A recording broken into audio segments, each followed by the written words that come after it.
I know I shouldn't ask you this. These words of preface allies say before they transfigure my trans joy into dysphoria and doubt.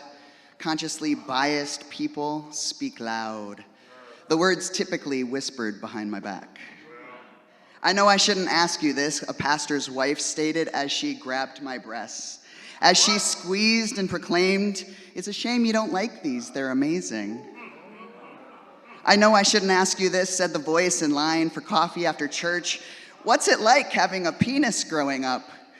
I don't know, I replied in an exasperated sigh. The words I wished I could say were held in my throat behind a thin piece of plastic that reminded me Bible thumping causes unholy sacred scars. I know I shouldn't ask you this, they asked my wife after church. We know Megan is transgender, but which way? Megan is transgender, she responds, refusing to make my private parts public talking points. Yes, but which way, they ask again. I know I shouldn't ask you this. These words lead trans people down a rabbit hole of shame. Once you wander in, the exit is sealed with over 340 anti-trans laws and vile legislation that trades fertility for proper identification.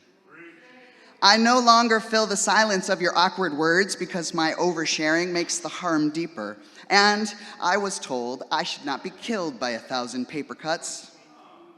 It is unsafe in this trans body to close my eyes when I pray, to wince in pain, to name hate as hate, to be visible. Doing unto others is not a privilege I have.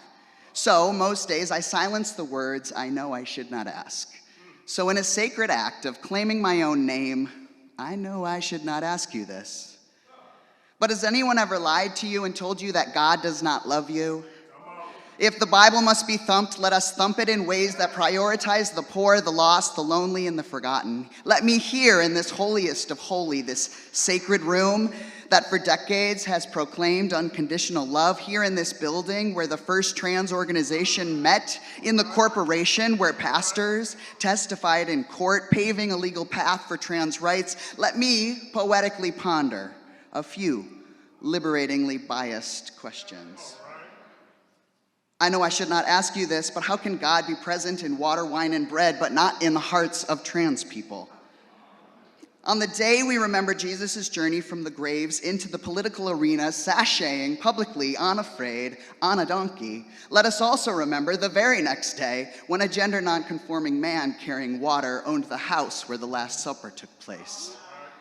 Let us preside in the fabulous bejeweled vestments of our trans ancestors, the only ones allowed to lead ancient Easter gatherings.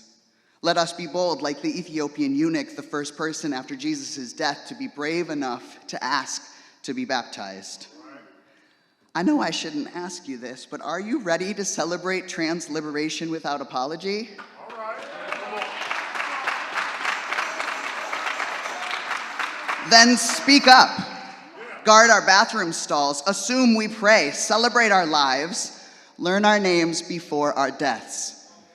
Love your scars, embody the holy. And next time you know you shouldn't ask, don't.